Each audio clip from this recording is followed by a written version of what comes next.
Je vidieť, že ste sa snažili napísať text o rôznych biotopoch a ekosystémoch. Je to skvelý nápad, no text obsahuje mnoho gramatických a štilistických chýb, ako aj faktických nezmyslov. Tu je upravená verzia, ktorá opravuje spomenuté chyby a zároveň zachováva vašu pôvodnú myšlienku. 1. Les. Pri prechádzke lesom môžeš stretnúť mnoho zvierat. Skús sa na chvíľu zastaviť, započúvať sa a rozhliadnuť sa. V korunách stromov môžeš zazrieť myšiaka hôrneho, v húštine srnku a v potoku napríklad skokana. Mnohé lesné zvieratá sa však ukrývajú vo svojich norách a dúpatách a aktívne sú najmä v noci. Napríklad diviaky, kuny alebo sovy opúšťajú svoje úkryty až za súmraku. 2. Mokradiny. Naša príroda je veľmi bohatá na vodné plochy. Množstvo živočíchov je viazaných na vodu a prispôsobených životu v nej.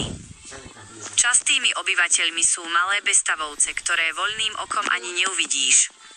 V rybníku, jazierku alebo mokradí môžeš spozorovať rôzne druhy živočíchov, ktoré potrebujú vodné prostredie na svoj vývoj. Pre lepší pohyb vo vode sú tieto živočíchy prispôsobené plávacími blanami či plútvami. 3. Hory. Vysokohorské prostredie začína vo výške približne 1500 metrov a siaha až po hranicu večného snehu. Rastliny a živočíchy sa tu museli prispôsobiť extrémnym podmienkam, ako sú nízke teploty alebo nedostatok kyslíka. Medzi zvieratá, ktoré žijú výhradne vo vysokých polohách, patrí okrem iného aj kamzík alebo svišť ál. V horách však tiež môžeš stretnúť zvieratá, ktoré sa bežne vyskytujú aj v nižších polohách, napríklad myšiaka, jelenia alebo vretenicu. 4. Savana. Africké savany sú tropické územia, kde sa strieda obdobie sucha a obdobie dažďov. Žije tu množstvo druhov zvierat, predovšetkým kopytníkov, ktoré sa počas obdobia sucha musia sťahovať za vodou. Pritom prejdú niekedy aj tisíce kilometrov. Keď sa sťahujú napríklad obrovské stáda pakoní, musia ich nasledovať aj veľké šelmy ako sú levy alebo gepardy, pretože im tieto kopytníky slúžia ako potrava. Medzi typických predstaviteľov saván patria slony, žirafy a zebry. 5. Prales. Juhoamerický prales, alebo Amazónia, sa rozkladá pozdĺž rieky Amazonka. Amazonský tropický prales je najväčší na svete, no pre nekontrolovanú ťažbu stromov sa jeho rozloha každoročne zmenšuje. Tropický prales obývajú tisíce druhov zvierat a rastlín. Žijú tu zvieratá, ktoré nikde inde na svete nenájdeme. Patria medzi ne napríklad jaguár, vrieskač, hyacintová ara alebo anakonda. 6. Mor. Moria a oceány zaberajú viac než 2/3 našej planéty. Niet divu, že sa v nich nachádza obrovské množstvo rôznych druhov živočíchov, dokonca viac než na súši. Najbohatšie na živočíchy sú koralové útesy, ktoré sa vyskytujú v plytkých prehriatých vodách tropických morí, obvykle blízko pobrežia. V tých najhlbších častiach oceánov žijú okrem iného aj tvory, ktoré človek ešte neobjavil. 7. Arktída a Antarktída.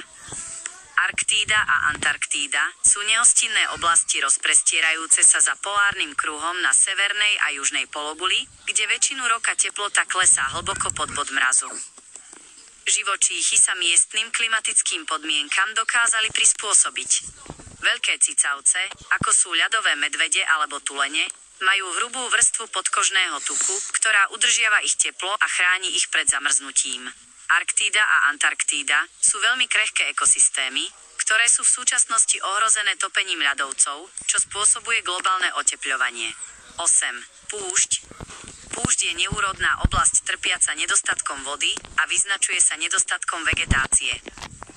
Podmienky v nej sú nepriaznivé pre život rastlín aj živočíchov. Púšte delíme na horúce a studené. Pre horúce púšte sú typické veľké výkyvy teploty počas dňa a noci. Teplotný rozdiel môže byť väčší ako 60 stupňov Celzia. Klasickým príkladom horúcej púšte je Sahara. Studené, alebo tiež polárne púšte, sa rozprestierajú v Grónsku, Arktíde a Antarktíde.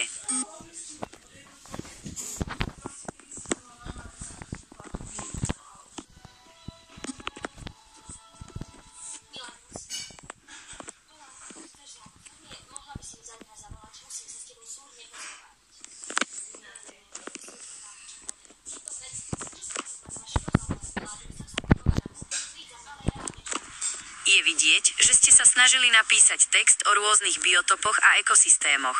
Je to skvelý nápad, no text obsahuje mnoho gramatických a štilistických chýb, ako aj faktických nezmyslov. Tu je upravená verzia, ktorá opravuje spomenuté chyby a zároveň zachováva vašu pôvodnú myšlienku.